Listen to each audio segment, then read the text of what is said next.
Bueno, Óscar, antes de nada, agradecerte por estar aquí y compartir este rato con nosotros. Para mí es un auténtico lujo contar contigo aquí en el canal y decirte que todos los miembros del canal llevan muchísimo tiempo diciéndome que te avisara, sobre todo desde que empecé a colaborar con el canal de Nico los viernes y los sábados junto con Diego Lacaba y me decían, lo veían como más cerca, decían, oye, tráete a Óscar, tráete a Óscar, tráete a Óscar. Así que muchísimas gracias porque además es que es muy complicado sacarte algún hueco, estás muy liado siempre. Bueno, tío, un placer estar aquí. Liado porque mi vida es así todo el rato. Tengo una vida, macho, que a veces se me queda corta, pero bueno, bien, bien. Gracias a Dios, mira, disfrutando todo de lo que hago. Gracias a Dios tengo el grandísimo privilegio de dedicar mi vida a mi pasión, ¿sabes? Entonces, pues bueno, esto lo que pasa es que la parte menos positiva a lo mejor es que nunca desconectas, ¿sabes? Estás todo el Claro. día involucrado. No es como la gente que llega del trabajo a casa y desconecta. Esto es 24 hours don't stop, ¿sabes? Pero bueno, encantado, feliz y bueno, estar aquí con vosotros, pues un placer. Así que vamos al lío. Venga, pues vamos al lío. Mira, yo, con lo que ha pasado recientemente con esto de KTM y eso, no vamos a meternos en temas financieros ni nada, pero tú que has sido director deportivo de equipo de MotoGP y demás, sí que me interesa un aspecto con respecto a lo que está ocurriendo en KTM. Se dice que el proyecto de MotoGP está blindado, pero ¿cómo se gestiona esto? ¿Cómo se puede gestionar esto dentro de un equipo? Y sobre todo, ¿cómo gestionas esto con los pilotos? Que imagino que los pilotos, por muy blindado que se les diga que está todo esto, no tiene por qué ser en esta situación, pero cualquier otra situación delicada dentro de un equipo, de alguna forma imagino que afectará también a la cabeza y a la confianza del piloto a la hora de, pues, de afrontar el día a día, de montarse en la moto y demás. Bueno, mira, los equipos de competición, en cuanto, por ejemplo, a MotoGP se refiere, nosotros siempre somos una especie de banco de pruebas para todas las motos que luego se fabrican de cara al usuario, ¿no? Todo pasa por nosotros, nosotros somos, bueno, pues la base de donde todas las mejoras que salen en las motos de calle y entonces es muy importante un equipo de competición dentro de las carreras, no solamente por una estrategia de marketing, que también lo es, sino porque realmente es donde está toda la tecnología y todos los avances se enfocan en un equipo de competición, ¿no? Entonces es muy importante para una fábrica, muy importante tener un equipo de carreras, pero no es imprescindible, ¿sabes? Voy a ser equipo, por ejemplo, Kawasaki que no tiene equipo MotoGP o Suzuki como se ha ido, bueno, muchísimas marcas, ¿no? BMW no tiene nada que ver, ¿no? Se puede vivir un equipo de carreras Claro. perfectamente. Esto sí que es una estrategia de marketing de las más importantes porque al final todo lo que buscamos en la vida es a quién parecernos, ¿no? Un punto de referimiento y esto en las carreras se consigue pues con pilotazos y con una estructura campeona, ¿no? Donde la gente vea que la moto que compra es muy parecida a la moto que luego él va a llevar por las carreteras, Claro, aunque claro. realmente parecemos muy poco, pero son estrategias de marketing que tienen que existir. Normalmente los presupuestos de MotoGP, del lado de marketing, vienen por otra rama, ¿sabes? Vienen por otra rama. Yo me imagino que esto está bastante saneado dentro de KTM, del grupo KTM, y por un lado van las ventas y van las acciones de marketing y van los proyectos de expansión, y por otro hay un departamento de carreras que es mínimo al lado de todo lo que se genera en una fábrica, por lo cual esos departamentos de carreras suelen tener sus presupuestos anuales de Ujú. evolución y no tienen por qué verse tan afectados. Sí que es verdad que psicológicamente a un piloto, hombre, pues no le hace gracia, ¿no? Que seas piloto de una fábrica que está diciendo que va a cerrar o que está diciendo que hay una suspensión de pagos y que está en un concurso de acreedores, pues obviamente esto no, positivo no es. Claro, por eso digo, cómo tú lo afrontas, ¿no? Con un piloto todo esto. Claro, positivo no es. Pero yo creo que los pilotazos que tiene ahora mismo KTM están muy tranquilos porque habrán tenido, no lo sé, pero me imagino que habrán tenido un meeting bastante serio con la directiva, ¿no? del grupo que lleva todo el grupo KTM, que es enorme, y les habrán dicho, chicos, no os preocupéis, vosotros el proyecto de KTM en el mundo de la competición sigue. Entonces, no creo que sea un problema. Yo he leído esta mañana, creo que ha sido en una red social, que no es muy de fiar todavía, que les dan carta blanca para el 2025 a los pilotos de KTM para que se busquen la vida por el tema de cómo está. No lo sé, no creo que es una noticia oficial, la he leído ahí porque he leído varias, y una de estas era era esta. Si esto se fuese a hacer, si fuese una noticia oficial, ahí ya tendrías que empezar a preocuparte. Hombre, claro, y tanto. Ahí, Y ahí es tanto. donde los chavales se tienen que empezar a preocupar. Pero no, creo que no es lo oficial lo que he leído. O sea, hasta donde sé es que lo que han dicho es que se congela lo que es el desarrollo hasta el comienzo de los primeros test de pretemporada. Eso está congelado, absolutamente. No hay ni pruebas de viento, está en duda el test de Pedrosa en Jerez y ahora pues esto, ¿no? No va a haber desarrollo de la moto por lo menos hasta comienzo de temporada. Por eso yo imagino que obviamente que si tú eres un piloto de esta marca ahora mismo tendrás tus dudas, ¿no? O sea, dirás, hostia, bueno, sí, puede que para lo que es MotoGP en el 2025 no haya ningún problema, pero después ¿qué? ¿Qué es lo que va a ocurrir? Por eso te preguntaba que, y no tiene por qué ser referido a este tema en concreto, sino que en cualquier tipo de problema, cómo una persona en tu posición dentro de un equipo de MotoGP lidias con el piloto para devolverle y llevarlo a en lo que se tiene que centrar, ¿no? Que al final es competir en la pista. Bueno, lo que pasa es que esto, como se suele decir, la suerte ya está echada, ¿no? Los pilotos al final ya tienen sus contratos, tienen su proyecto y tienes que esperar a ver cómo se desarrolla todo. Ahora mismo acaba de saltar la noticia, todo está, me imagino que será un hervidero dentro del grupo Mobility Group, ¿sabes? Que es el que mueve Ujú. todo el grupo KTM. Y ahora mismo yo creo que están hasta confundidos ellos mismos, que decirse. Sí que hay a mí me pasó con el tema con el equipo de la GLIS, el equipo en el que estoy ahora, hace Sí. muchos años, teníamos un sponsor internacional muy grande, bueno, pues teníamos un presupuesto bastante grande con ellos, hacíamos entonces, llevábamos como 8 pilotos, era un proyecto bastante grande, y vino una crisis muy grande a nivel mundial y me acuerdo que nos dijeron, chicos, tenéis que, no vamos a seguir con el patrocinio. Entonces dijimos, bueno, vamos a ver si nos sale otro sponsor, un título sponsor, y si no, renegociamos. Imagínate, por decirte unas cifras, ¿no? Que nos darían, pues, no son estos los números para que te hagas una idea, te Sí. daban tres. Pues entonces, cuando ves que no te sale otro sponsor, pues renegocias por dos. Y dijeron que no, que es que había que quitar los colores. Y dijimos, seguimos negociando y vimos que empezaba el campeonato, no teníamos ningún tipo de sponsor y dijimos, tío, lo dejamos por uno. No, hay que quitar los colores, no queremos seguir negociando. Y les dijimos, tío, yo tengo los 3 camiones pintados, los 7 pilotos con las 7 motos, con los 4 carenados de repuesto de cada moto, los monos hechos, los cascos hechos, toda la imagen corporativa. Esto me cuesta una pasta ahora quitarlo, que no te lo crees. Entonces os lo regalo. Yo prefiero llevar las motos pintadas con tu color, que es una empresa Claro. muy grande, a llevar las motos en blanco más el coste que me hace pintar todo otra vez de blanco. Y entonces ellos me dijeron, tío, por una cuestión de ética, nosotros estamos despidiendo a más de 2.000, 3.000 empleados cada semana. Entonces, por una cuestión de ética, no podemos estar despidiendo a 2.000, 3.000 empleados y tener un equipo de gran premio pintado con nuestros colores que la gente no va a saber si te he cobrado 5, Claro. 8 o me lo has regalado.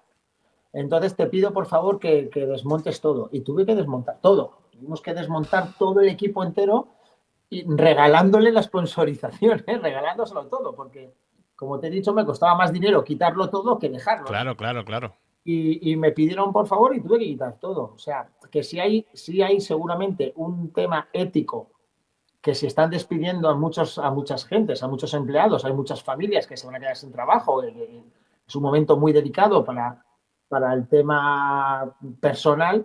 Entonces, éticamente, pues no es plato de buen gusto que a ti te despidan de un trabajo y haya un presupuesto, me lo invento, de 100 millones para el desarrollo de una MotoGP que no es necesaria, Claro. ¿sabes? Entonces, ahí hay un valor que hay que estudiarlo y no sé si, que me imagino que obviamente lo habrán estudiado y que creo que tomarán medidas hacia ese lado. Bueno, pues dejando el tema este KTM, que ya veremos cómo se termina solucionando. Sí que me interesa también mucho porque creo que después de haber estado tanto tiempo en un equipo privado, el equipo de Chequinelo, bueno, toda tu carrera, ¿no? Prácticamente allí, ¿qué sientes al ver ganar a un piloto como Jorge Martín, que viene también de un equipo satélite, un equipo privado, un mundial como piloto? Pues felicidad, felicidad. Mira, acabo de estar con Fonsi ahora que me ha traído ahí a su hijo para que le enseñemos a hacer motocross. Le ha Qué traído a hacer bueno. un pequeño cursillo y tal. Y cuando hablas con Fonsi, es que todavía no me lo creo. Acaba de llegar el chaval de Italia que ha estado allí en la cena del equipo y tal. Sí, sí. Y tío, y estás ahí, sí, es la cena del equipo, es diversiones, risas, todo, besos, todo. Pero no te crees que eres campeón del mundo. Joder, yo me veo en su lugar, yo no soy campeón del mundo en la vida, me he tirado 34 años en el mundial, 32 años. Y nunca, bueno, he sido campeón del mundo junior este fin de semana, por ejemplo, ¿no? Sí, sí. Pero no campeón del mundo de MotoGP, con 21 años que me tiré con Chequinero, ¿no? Me acuerdo que Paolo, el dueño del equipo de Pramac, Sí. Pinotti, cuando nosotros ganábamos carreras con Kraslow, me acuerdo que me decía, oh, basta ya, dejarnos un poco a nosotros, que Ducati no ganamos, que Ducati siempre estamos atrás. Y digo, ya os llegará. Y el otro día, pues, tío, pues, con la emoción ahí, nos pegamos un abrazo y dije, tío, ¿cómo te lo mereces? ¿Cómo has luchado? ¿Cómo has aguantado? Y qué manera de ganar una fábrica, tío, con un equipazo que más que un equipo es una familia, ¿no? Entonces, yo me he puesto en su lugar. De hecho, en Momeló, cuando faltaban 2 vueltas, me fui, porque estaba tan emocionado que dije, voy a entrar al box como si fuera mi equipo, porque claro, yo conozco a todos los chavales, a David, Claro. mecánico de Jorge, pues este chaval empezó conmigo en el equipo de Sito, en 125, a Galacho, ¿no? Pero a todos, a Gigi Dalini ha sido mi jefe en Aprilia, Radar, el telemétrico de Jorge, empezó el mundial conmigo en 125, Qué que bueno. íbamos con un ordenador así pequeñito, que no Allí se... os conocéis todos en el paddock, vaya. O sea, Está Fonsi, está Gino, Borsoy, todos son amigos de hace tantos años, ¿no? Entonces yo dije, tío, me voy a emocionar tanto que va a quedar hasta ridículo que entra el boss saltando como si fuera mi equipo. Y me fui, macho, para no verme en esa tesitura, ¿no? De tener que conservar ahí los ánimos porque era tan bonito, macho, me hizo una ilusión tan grande. Además, el jueves por la noche y viernes por la noche cené con el Hospitality de Pramac, con Fonsi, con Paolo, me encontré con Jorge, con su novia, con su suegra, estuvimos todos hablando, con su mamá. Y claro, les tengo tanto cariño, macho, y me veo tan reflejado en un equipo satélite que dije, tío, me tengo que ir de aquí porque si no va a parecer que el equipo es mío. Me voy a meter dentro del box a saltar y me piré, tío, me piré. qué bonito, tío. Y oye, ¿hay mucha diferencia en lo que era antes un equipo satélite, un equipo privado, a lo que es hoy día en MotoGP? Sí, sí, ha cambiado mucho. Los equipos privados ya no existen esos equipos satélites donde corríamos con motos de hace 2 años, ¿sabes? Antes era mucho más duro, antes era mucho más duro. Ahora, por ejemplo, me comentaba Chequinelo que la relación que hay con Honda, con HRC, es fantástica. Bueno, es tan fantástica que el piloto que está No, delante bueno, claro. eh, es Johan Za- Zarco, es el bueno, piloto Zarco y Nakagami también por delante de los dos del Repsol Honda, o sea que. Entonces, fíjate si es buena, ¿no? Quiere decirse que la relación ha cambiado mucho. Justo cuando me fui yo, tío, una de las cosas que me dolía, yo me fui el último año de Alex Márquez y lo que más me dolía era ver a los pilotos frustrados, ¿no? En un equipo satélite.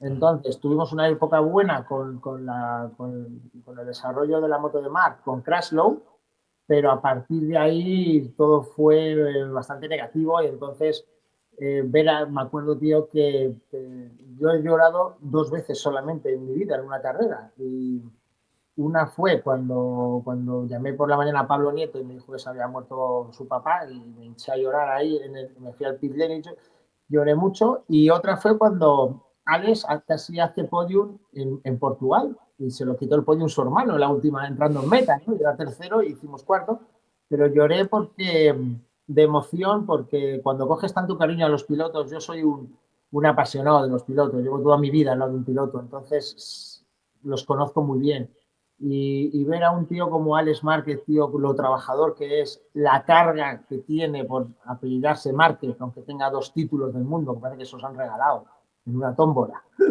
Entonces, cuando estás en un equipo satélite y ves que no llega las cosas, no llegas y los chavales se esfuerzan, esa frustración de los pilotos me afecta mucho, ¿sabes? Y lloré con Alex por eso, porque le vi cerca del podio y me emocionó muchísimo.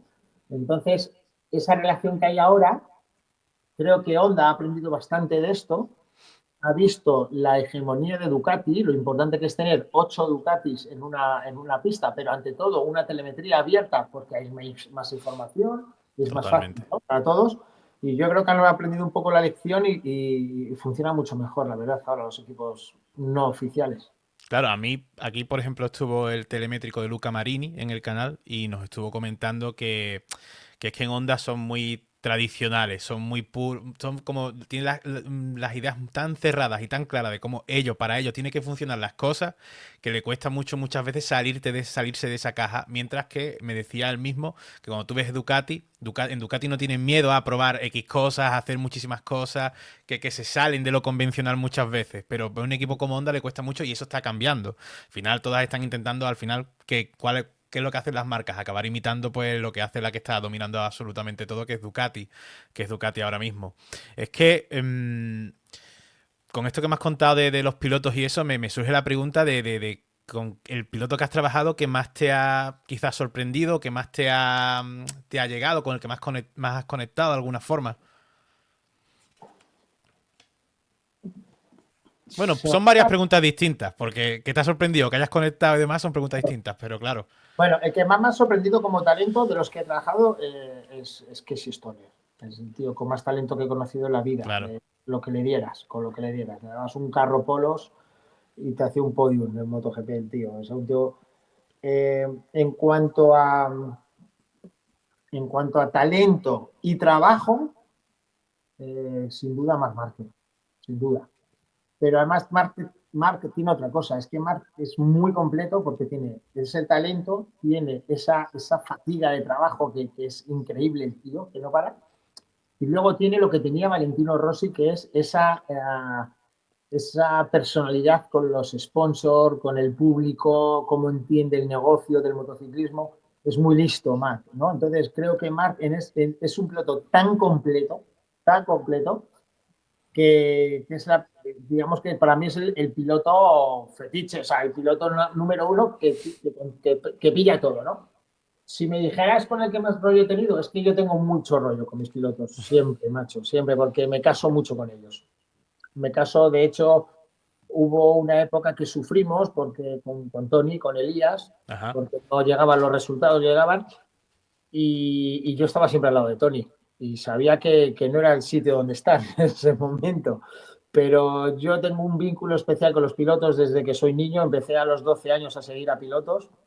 Tengo 53, llevo 40 años siguiendo a esos pilotos. Conozco muy bien, tío, sus formas de ser, conozco muy bien los lados positivos y los menos positivos que tienen cada uno.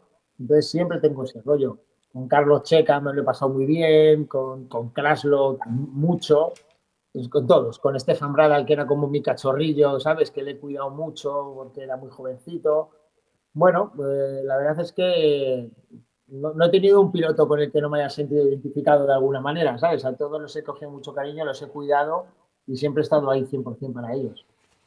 A ver, y es que al final yo creo que eso también es una gran cualidad por tu parte, ¿no? Que yo creo que ellos también lo agradecerán en cierta forma, porque yo imagino que sentir que tienen una persona al lado con la que puedes sentirte así, también a ellos les ayudará también en su día a día en el trabajo.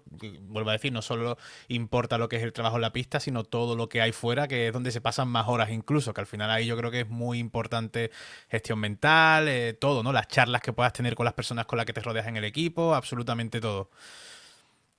Ten Yo, en cuenta, mira, esto es como una pareja de novios, ¿sabes? Esto que dicen de dos no discuten si uno no quiere, ¿no? sí, Pues esto es un poco igual, ¿no? Ten en cuenta que al final eh, tú das y recibes según es la otra persona. Quiere decirse, yo, por ejemplo, a Kessi era un tío que le querías cuidar, pero un tío que no se dejaba cuidar, porque era un carácter bastante frío, vamos a decirlo, ¿no? Y era un chaval que intentaba sacar el máximo de él y darle cariño, pero son gente que viven frustrados, porque al final Casey Stoner a mí me decía, tío, es que hoy me he dado un palo a 280 por hora. Estoy destrozado, estoy hecho una pena, pero es que vosotros también, porque es una frustración cuando te tiras aquí 4 días currando como un animal y en la segunda vuelta tu piloto se cae, pues es una frustración para todo el equipo, ¿no? Porque se va claro. todo al garete en una vuelta, ¿no? Pero la diferencia, Oscar, es que vosotros vais a casa ahora y tú abrazarás a no tenía hija todavía, ¿no? Abrazarás a tu novia o a tu madre o a tu padre. Cada uno de vosotros subáis a casa y estáis con vuestra familia y desconectáis. Yo estoy solo en un motorhome y me estoy comiendo la cabeza durante 9 días hasta la próxima carrera, por qué me he caído, por qué soy tan imbécil, por qué soy tan tal, y no tengo a nadie con quien llorar. Y esto es muy duro, ¿sabes? Los pilotos que vienen de fuera y no tienen ese apoyo, porque Casey quería estar solo y, bueno, su familia no se va muy bien y bueno, estaba solo. Entonces, al final son tíos que se hacen muy duros. Y les cuesta mucho abrirse. A Casey le costaba mucho abrirse. Pero sin embargo, tío, pues pilotos como Checa o como Stefan, pues tío, me iba en invierno, me iba a pasar navidades a su casa, ¿sabes? Es decir, tío, vente a toda casa, os quitan, entrenamos en invierno en motocross, Qué hacemos, bueno. luego salimos a cenar, tal. Quiero decir que al final, tío, yo soy el mismo para todos, pero todos no son iguales. Claro, Entonces, obviamente. cada uno tiene su forma de ser. Eso realmente es lo difícil, ¿no? Saber cómo tienes que tratar con cada piloto que estás y cuáles son sus... cómo le tienes que entrar a cada uno también, ¿no? Oye, y esto que se ha dicho siempre, tú has conocido bien a Casey, de que un piloto como Casey, que sí, que como tú has dicho, con lo que le dieses era rápido, pero que él en tema desarrollo, en tema de eso, nada. No, ni de entrenar. O De sea, yo nada, ¿no? Pasa me totalmente. la casa, tenía un apartamento en Mónaco bueno, y en San Marino, y entonces ahí teníamos bicis de carreras para salir a montar, y, y ahí estaba la bici. O sea, no, la bici estaba, según se quedó la bici, según se la dieron, se quedó. Y no me acuerdo si era Troy Bayliss, no sé si era Troy Bayliss, que también estaba en Mónaco, y que decía, tío, vamos a salir a montar juntos, montamos en bici juntos, salimos a montar. Cero, cero. O Nada. sea, yo no le he visto con un chándal nada más que para dormir. O sea, no he visto, ¿sabes? Jo- Es una mentalidad muy distinta que hoy en día no funcionaría. No Ya. funcionaría. Pero bueno, él lo tenía muy claro. Él dijo, yo vengo aquí a ganar 2 o 3 mundiales y me voy para casa. Y me decía eso con 15 años, le decía yo, este tío está loco. Bueno, Y eso hizo. eso hizo, Eso eso fue. hizo. Eso hizo. Es uno de esos pilotos, ¿no? Que es muchísimo talento, ¿no? Talento, porque para mí es uno de los mayores talentos que ha pasado por MotoGP, Casey Stoner sin duda, pero quizás no le metía tanto trabajo porque no le hacía falta con el talento que tenía, pero quizás en el MotoGP de hoy día, aun por mucho talento que tengas, si no le metes ese trabajo, quizás no te da suficiente, ¿no? Como antes. Los pilotos más complicados son los pilotos con talento, ¿eh? Yo siempre que he trabajado con pilotos con talento, no es que no tienen la ley del esfuerzo, no la entienden, porque les sale natural. Claro, Fin de semana, por ejemplo, está en una carrera de motocross y he estado hablando con niños y había 2 niños que son unos bestias. Y digo, ¿cuándo entrenáis? Y dice, no, yo no entreno. Pero, tío, hay que entrenar, hay que tal. Y le ves con un donus, un zumo de vainilla, y digo, tío, no puedes tomar esto, tienes que tomar, ya paso, ya. Y entonces no les hace falta el sacrificio.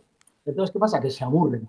Por eso, claro. he visto a muchos pilotos con mucho talento quedarse en el camino, ¿eh? A muchos, Sí, porque no entienden el sacrificio, no les parece suficiente nada, entonces se aburren y se piran. Entonces, hoy en día o tienes todo o no llegas, ¿no? Yo creo que un tío como Jorge Martín, un tío como Peco Bagnaia, bueno, todos, ¿no? Porque ves a todos, Alex Espargaró, la manera de entrenar que tiene, que es un animal, sí, sí, sí, sí.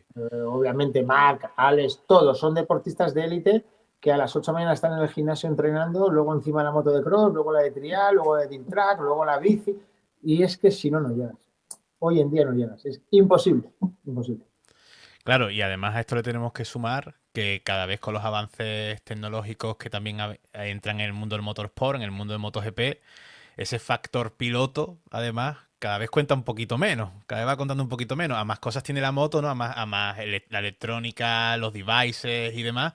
Ese porcentaje que aporta el piloto, aunque es fundamental en motociclismo, cada vez va siendo menor. Esto lo hablé, por ejemplo, también con este hombre del Repsol Honda, que me decía que es inevitable. O sea, que obviamente el piloto sigue siendo fundamental, pero a la vista está, por ejemplo, este año Marc Márquez con la 23, que él daba hasta donde podía llegar, pero claro, a las 24 no llegaba. O un Luca Marini, que el año pasado con la Ducati te hacía poles y demás, y este año, pues mira dónde ha estado Luca Marini con la Honda. Esto a mí me produce mucha pena por algunos pilotos, ¿no? Porque a mí, por ejemplo, ver a un piloto como Fabio Quartararo, que para mí personalmente, mi opinión personal, después de Marc Márquez, para mí es el mayor talento que hay en la parrilla de MotoGP. Verlo ahí que esté con la Yamaha, pues luchando por el decimosegundo puesto, de vez en cuando un séptimo puesto, un sexto puesto, me parece bastante triste, porque yo soy de los que piensan que los mejores pilotos deberían de estar en las mejores motos, porque así ganamos nosotros los aficionados. Egoístamente, claro, digo, que los mejores estén con... Ahora que lleven todos Ducati y así nos divertimos todos, pero no puede ser. ¿Tú qué opinas sobre esto? Algo que yo creo que es inevitable, pero ¿tú también crees que es una pena que quizás nos perdamos algunos años en una edad muy buena, que podrían estar pilotos como Fabio Quartararo ahora mismo pues luchando por todo? Porque yo creo que si le diésemos una Ducati estaría ahí arriba luchando por todo y sin embargo lo vemos ahí atrás. Yo he dicho que, se lo dije el otro día, lo dije en la tele el otro día, que a mí me hubiera encantado coger el equipo de Pramac con dos Ducatis y subir a Quartararo y a Costa. Sería un equipazo, Hombre, un equipazo de mucho cuidado, de mucho cuidado. podríamos tener el mejor... El 2025 podría ser el año más emocionante de la historia del motociclismo, vaya. ¿Sabes? A Sin mí ese duda. equipo me parece un equipazo Total. increíble. Un chaval joven como es Pedro, con ese talentazo, y un tío ya formado con la experiencia que tiene. Es que el trabajo que está haciendo Quartararo no somos conscientes. Es que está desarrollando una moto él solo. O sea, está él solo. Sí, sí, sí. Nadie más. Es que no está Alex porque se hizo daño, y Rins, yo ya lo dije, que de la caída que tuvo no iba a salir bien, porque la gente que lo operó, pues yo tenía contactos con ellos, me dijeron es una lesión muy complicada, Oscar, que no va a salir muy fácilmente de esto. Y fíjate, lleva ya casi 2 años arrastrando esa lesión. Y, y luego, fíjate, se ha hecho daño hasta Kraslo, ¿no? Los pilotos de prueba se ha hecho daño y tal. Y está él solo evolucionando una moto sin ninguna referencia, nada más que lo que le dan los test riders que giran a 2 segundos. Entonces, tío, el trabajo de Fabio es increíble. Yo siempre he dicho que, que el único piloto que le podía quitar un título a Marc Márquez era Fabio Quartararo. De hecho, se lo quitó. Está claro que fue por la lesión, ¿no? Que no estaba mal. Sí. Y él me decía, tío, este título no me sale bien, porque yo quería ganar estando Marc en pista. Esto lo ha dicho siempre Fabio, ¿no? Entonces, yo creo que generacionalmente el piloto que le hubiera dado guerra a Marc hubiera sido Fabio Quartararo. Para mí tiene un talento ese chaval, tío. Uf. Y luego es un chaval que es muy profesional, es un chaval que cae muy bien a los medios de comunicación, a los fans, a los sponsors. Es un tío que sabe muy bien también cómo funciona el business de MotoGP, por lo cual te digo que generacionalmente para mí hubiera sido Fabio quien hubiera relevado a Marc Márquez, ¿no? Pasa es que luego pasó todo esto y Marc no estuvo, y luego las fábricas japonesas pararon el desarrollo con el COVID, entonces Yamaha no arrancó y bueno, ha pasado todo esto que sabemos. Pero Claro. si no, hubiera sido Fabio 100%. Mira, aprovecho esto de Fabio, una pregunta que hace un miembro, la meto aquí ahora, que dice, siempre decimos que Yamaha está haciendo las cosas mejor que Honda, ¿no? Como que se le ve como más brotes verdes, ¿no? Dice, pero y te preguntan si tú crees que esto es cierto o que Quartararo está haciendo con Yamaha un poco lo que hacía Márquez en Honda, que era maquillar muchas veces con unos resultados que quizás ponían a la Yamaha donde no le tocaba, como hacía muchas veces Marc con la Honda, y por eso muchas veces pensamos, sí, sí, un brote verde, pero a lo mejor dura una carrera, dos carreras y de pronto vuelve a estar atrás. Y quizás no son tantos brotes verdes, sino quizás es Quartararo haciendo un poco de su magia con lo que tiene. Mira, el otro día en Barcelona, pues cuando están los quali, a mí me gusta ir a escuchar a los pilotos, a los boxes, ¿no? Entonces, tío, pues me acerqué al box de Yamaha, al de Honda, al Ducati, a ver cómo es. Es muy importante el primer gesto de un piloto cuando entra al box. Es muy importante, ¿sabes? Porque como ya tienes tanta experiencia, ya sabes cómo entra un Sí, piloto, y sí. la primera mirada que te hace un piloto ya sabes por dónde van los tiros. Y vi muchísima frustración, tío, y me dio mucha pena. Vi mucha frustración en el box de HRC, muchísima, me dio mucha pena Joan Mir, mucha pena Joan Mir. Marini, tío, yo creo que el chaval sabía dónde iba y no tiene ese ADN que tiene Joan Mir de campeón del mundo, que le puede fastidiar a lo mejor más las cosas, ¿no? Porque yo creo que bueno, son dos papeles totalmente distintos, el que hace uno y el que hace el otro. Fui a ver a Fabio Quartararo, también le vi, tío, o sea, los bosses japoneses, tío, eran pura frustración. Los otros era pues un fin de semana comprometido, de estrés, el box de Prama que era un poema, un poema, porque había unos nervios, tío, ahí nadie paraba, todo el mundo caminaba por Claro, me imagino. pero era normal, ¿no? Igual, pues igual que en el equipo de Lenovo, ¿no? Pero sí que me quedé, tío, muy jodido con esa frustración de los pilotos japoneses, tío. Me dio una pena que te cagas. Y lo que dices tú, ¿no? Que al final es posible que lo maquille, porque tiene ese talento suficiente como para esas 3, 4 décimas poder arañarlas, Claro. de repente, pero eso son espejismos. Son espejismos como el que hubo el sábado de Johan Zarco, que se puso primero. ¿Sabes? Y cuando llegó la hora de la verdad estaba el 17 y entró frustrado, gritando, y dice, esto no vale para nada, eso era un espejismo, esta es la realidad, ¿verdad? Esto es lo que pasa. Y bueno, las palabras pues que Claro, es eran que justas. Fonsi Nieto, por ejemplo, en el Revival, que es otra cosa que dicen, que ya la he ido aquí con otro miembro, dice, Fonsi dijo el otro día que las motos japonesas no estaban muy lejos, ¿no? Que no estaban tan lejos como nos creemos. Entonces, ¿crees que realmente lo dice en serio? O sea, ¿crees que realmente no están tan lejos? Porque la sensación es que están bastante lejos, tanto Yamaha como Honda. Y eso, salvo algunas pinceladas que un Zarco que es capaz de... Porque esto es lo de siempre. Todos estos pilotos a una vuelta pueden ser muy rápidos. Y entonces a una vuelta sí, te pueden sacar una vuelta, te hace un vueltón, la clava y consigue meter la moto donde quizás no debería estar. Pero la realidad después en carrera es un abismo. O sea, se quedan muy, muy, muy atrás.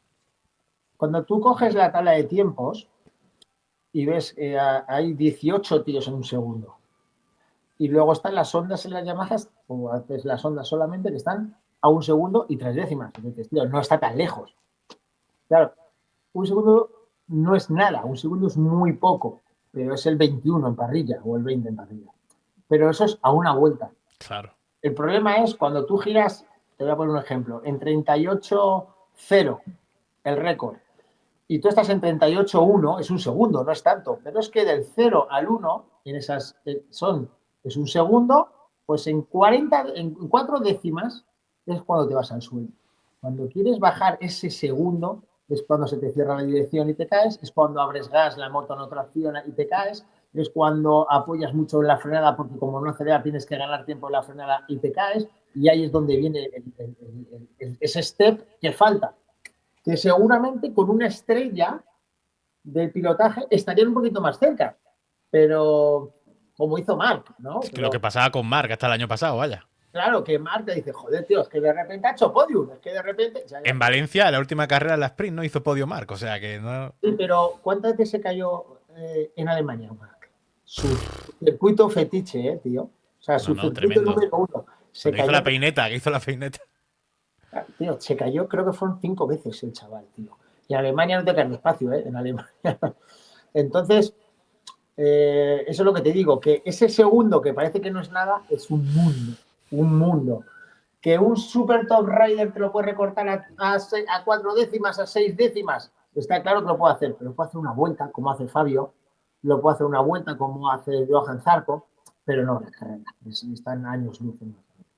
Claro, claro, claro, no, no. Yo pienso igual que tú, yo pienso igual que tú. Yo creo que aún les queda, que aún están lejos de los de delante y encima ya no es lo que están ahora, sino el paso que vayan a dar ahora las otras fábricas o el paso que vaya a dar ahora Ducati, que el mismo Fonsi dijo, puede que Gigi lo más seguro tenga cosas guardadas en el cajón por si se les acerca alguna marca. Esto te, Eh, ¿Cómo? esto te lo claro. Sí, absolutamente, ¿no? Esto ya lo dije yo un día y el otro día cuando lo dijo Fonsi dije, joder, ¿cómo nos conocemos? Gigi fue jefe mío 4 años o por ahí en Aprilia, en 2,5, en 125. ¿Y cómo es? ¿Cómo es Gigi? Es un brujo, tío. Es como todos o sea, yo todos los jefazos que he conocido, jefazos me refiero a genios, ¿no? Sí. Son, pues, tío, pues como Paco Lucía. Pues, tío, los mejores en lo suyo Un son, virtuoso. ellos son magos, están zumbados, porque no son normales, porque son tíos que no se aproximan a la media que conocemos nosotros, ¿no? Entonces son tíos que están un paso por delante siempre. Entonces yo tengo claro que Gigi, viendo el potencial que ha tenido de la 2024 con el resto de motos, este tiene un cajoncito con cosas seguro para 2025, seguro. Claro, vamos, que el año pasado ni lo sacó todo con la 24, dejó guardado y tiene ese colchón, o sea que... Tiene un colchón seguro. Seguro. Sí que es verdad que no estamos contando los pilotos que el año pasado, que este año han sufrido con la 2023, que es la Ducati más complicada que ha habido, y hay que contar con ellos, porque en Barcelona el primer tiempo fue para Desmarque Sí, con la sí, 2024. Entonces, muy los cerca pilotos, de la pole de Bañaya, ¿eh? quiere decir que los pilotos que ahora prueben la 2024 van a estar delante seguro. Por eso Gigi tiene ahí, tiene cositas, porque la 25 siempre tiene que ser mejor que la 24, porque para eso te pagan un Claro. sueldo, para evolucionar una moto y que corra siempre la nueva más, ¿no? Entonces, Gigi se tiene que cubrir las espaldas y estoy, no te voy a decir seguro, porque no soy seguro, solamente hay una cosa, que es donde acabamos todos, pero sí está seguro que 98%, 99,9%, Gigi tiene la chistera, otro conejo para sacar seguro. Y ya hablando de esto, ¿no? Por meternos un poco así el tema que todo el mundo quiere escuchar, que es el tema de hablar de un poco de eso, Ducati 25, Marc Márquez, Pecco Bagnaia. Cuando Márquez habla de que la referencia en el box es Pecco Bagnaia, que es el que hay que mirar y demás, ¿para ti eso es perfil bajo o es perfil realista, como dijo él el otro día? Tiene un poco de las dos cosas. Primero, como piloto, te quita mucha presión decir esto, ¿sabes? Mediáticamente, porque la presión Mark la tiene desde que nació. Es un tío que trabaja bajo presión y le encanta trabajar bajo presión, por eso tiene 8 títulos en el bolsillo este tío, ¿no? Entonces, mediáticamente es bueno decir esto, porque dices, no, no, si el campeón es este es el que ya te quitas un peso encima. Claro, Y también hay un poco de verdad, porque realmente el que viene a hacer los deberes y el que se ha jugado el Mundial hasta el final también ha sido Pecco Bagnaia, por lo cual es el que lleva un poco el peso del equipo. Pero es que a Marc le viene que te cagas esto, que lleve el peso Pecco, le viene que te cagas. Pero no sé si viste el otro día la foto esta que colgaron el boss de Ducati. Estaba Marc rodeado por mira, 136.000 ingenieros a y, ver, y, y esto es, esta de aquí. son imágenes que hablan por sí solas, esta imagen, ¿sabes?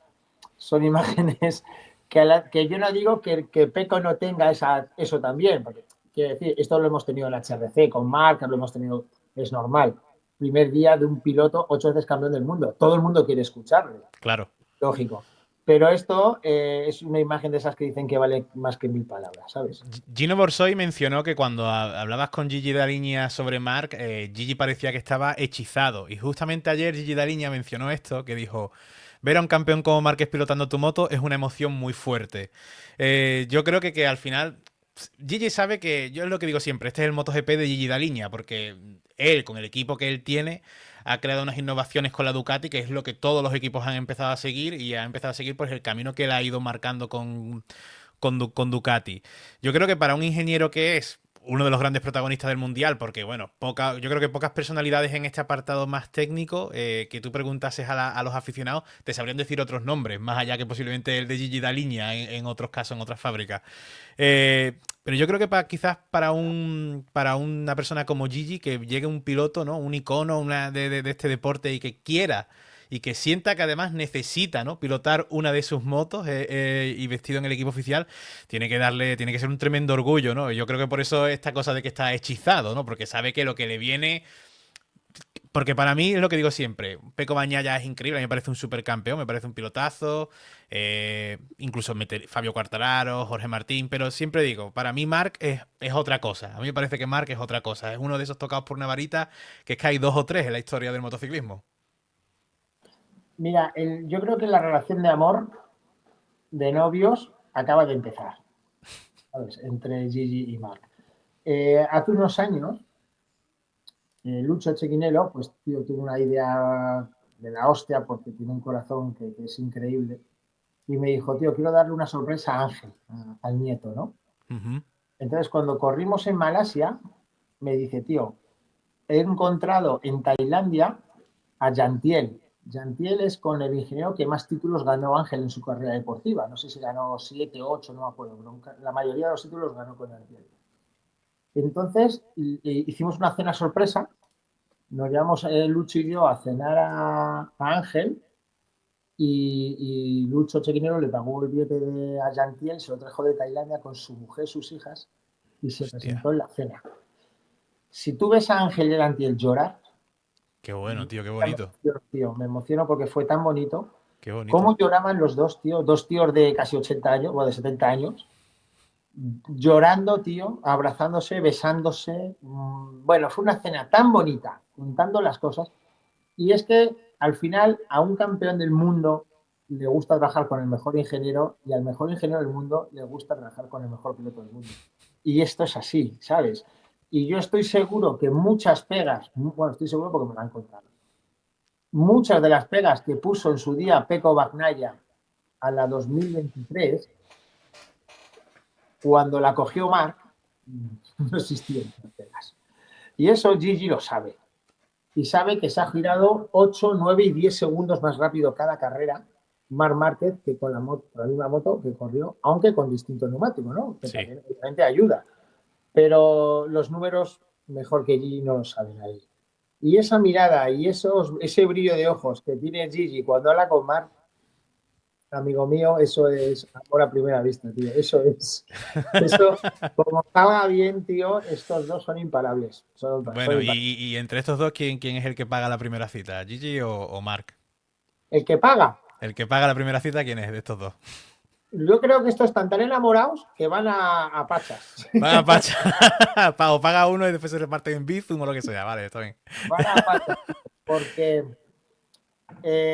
piensa, tío, que Mark viene de pasarlo muy mal, muy mal. Yo, tío, esa etapa de Mark la he visto un poquito de cerca y Claro. pobrecito lo que ha vivido este chaval. Entonces Mark ahora está tocando el cielo otra vez. Está tocando el cielo como cuando entró en HRC, ¿no? Cuando vino a nuestro box por primera vez y tenía esa cara de niño y ese brillo en los ojos de ver la onda. Pues está igual, tío. Mark, le ves y está exactamente igual de ilusionado. Pero un segundo que llaman, Sí, ¿vale? sí, sí, sí, sí.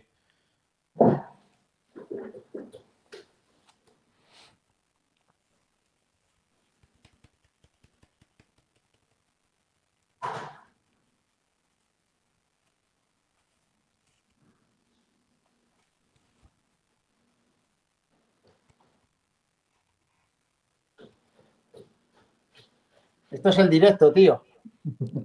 Nada, nada. Perfecto. Oye, Entonces, sí, sí, ese sigue. brillo y esa empatía que tiene uno por el otro, tío, te digo que los puede hacer imbatibles a los dos. Sé que, sé no, todo el mundo sabe las diferencias que ha tenido Gigi Daliña con Pecco Bagnaia.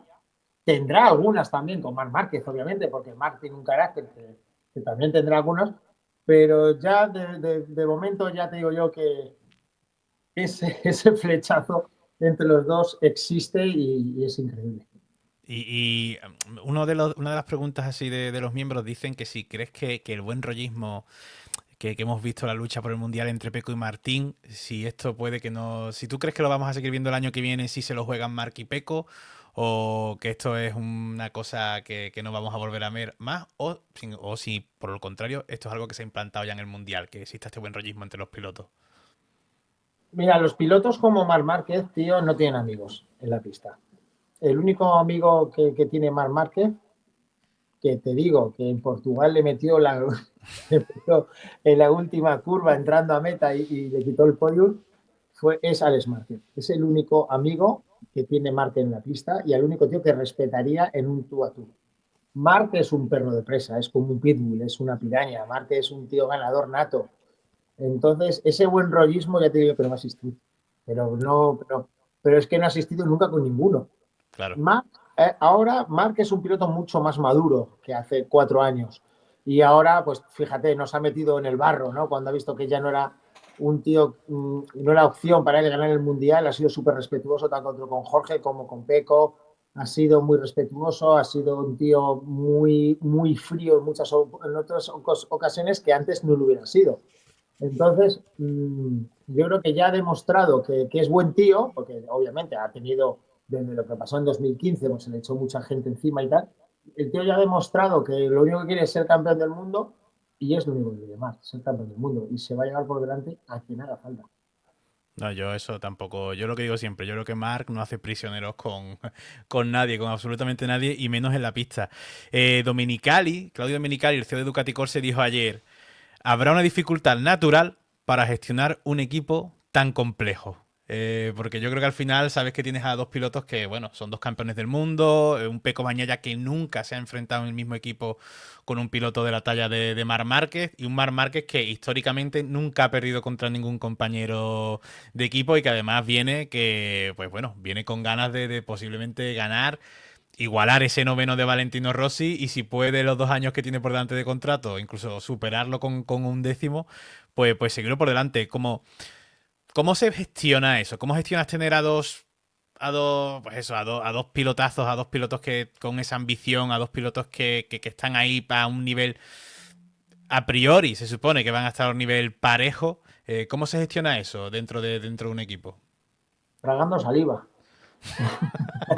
No hay otra, ¿no? O sea, Claro, es que ahí no existen órdenes de equipo, ahí no existe. Ahí, tío, lo que tienes que hacer, una de las preguntas que nosotros siempre decimos en el revival, en qué silla se va a sentar ahora Gigi Daliña, ¿no? Que siempre se sienta en la silla claro, de Peco. es que esa pregunta la hice yo.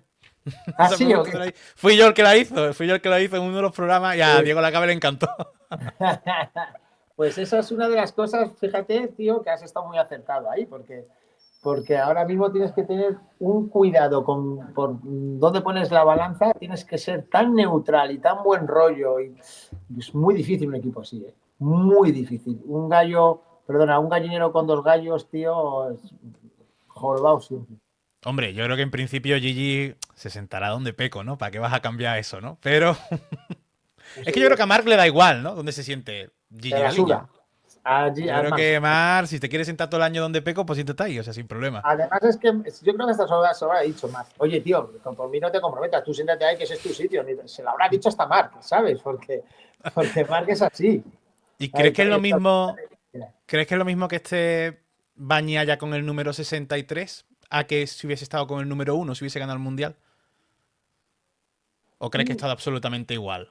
¿O el hecho de ser el campeón del mundo en ese momento en el box te da como un cierto, Cuando como algo eres más? campeón del mundo, sacas más pecho. Cuando eres campeón del mundo, llevas el uno en el box y vienes de ganar un mundial, sacas pecho. Peco ha perdido un mundial. Más que ganarlo, Jorge lo ha perdido Peco. Un Sí, tío que gana 11 carreras de 23, ¿sabes? O 22. Ganar 11 carreras y perder un mundial es porque lo has perdido tú, no porque lo haya ganado Jorge Martín. Cuidado, que Jorge lo ha ganado también, pero me entiendes la metáfora. claro, claro, Entonces, claro, sí, sí.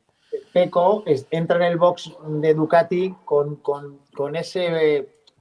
las orejas un poco agachadas en ese sentido, casi seguro, ¿no? Porque estás entrando en un box que han dado todo por ti y no has ganado el mundial. Y ahora llega este bestia y le ha hecho mucha gracia al jefe. Pues entonces eso te afecta, tío. No es lo mismo que venir con, oye, campeón del mundo, tío, te vas de fiesta con todo el equipo, llegas al box el día X en Malasia, al primer test y está todo el mundo. Claro, ya no es lo mismo. Claro, y cae en gracia y además no para de hacer declaraciones alabando todo el tiempo al piloto que acaban de fichar, que va a ser tu compañero del box. Yo creo que eso de alguna forma también, aunque yo le presupongo que tiene una fortaleza mental muy grande Peco Bañaya, creo que eso de alguna forma también te hará comerte la cabeza un poco durante las vacaciones de invierno. El hecho de pensar, hostia, la que me puede venir el año que viene, ¿no? Hombre, te lo claro. Ten en cuenta también, tío, que si hay alguien que ha venido a rejuvenecer el campeonato del mundo de MotoGP ha sido Marc Márquez. O sea, es que es la realidad. Es que es quien ha puesto la salsa a todo esto este año. Es el que ha metido la moto hasta el último momento. Es el que ha vuelto a poner una Ducati 2023 que no era ninguna, la ha puesto ahí. Y esto todo lo sabe Peco y sabe que el bestia que es y sabe que cómo le ha quitado el asiento a un tío que ha ganado el mundial. Es que, Claro. claro, es que le ha quitado el asiento a un tío que ha ganado. Entonces, esto lo sabe Peco y sabe el curro que tiene. Tiene un curro mental muy heavy, aparte del deportivo. Pues Oye, mira, lo siento por el tiempo, pero es que no llego, es que me cierran. Tengo que estar en 10 minutos a recoger las furgonetas, tío, esta que te he dicho. vale, vale. Pues una última preguntita, una última pregunta de nada. Que esta se la hice a Nico y a Diego en un directo. Con esto último que me has dicho, si Ducati tuviese que decidir a día de hoy y no hubiesen hecho el fichaje de Marc por el Lenovo, pero el fichaje se hiciese a día de hoy, Marc o Jorge Martín, ¿a quién crees que cogería Ducati? ¿A Marc igualmente o cogerían a Jorge Martín habiendo sido campeón del mundo? A Marc. A Marc, ¿no? Sí, sí, sí.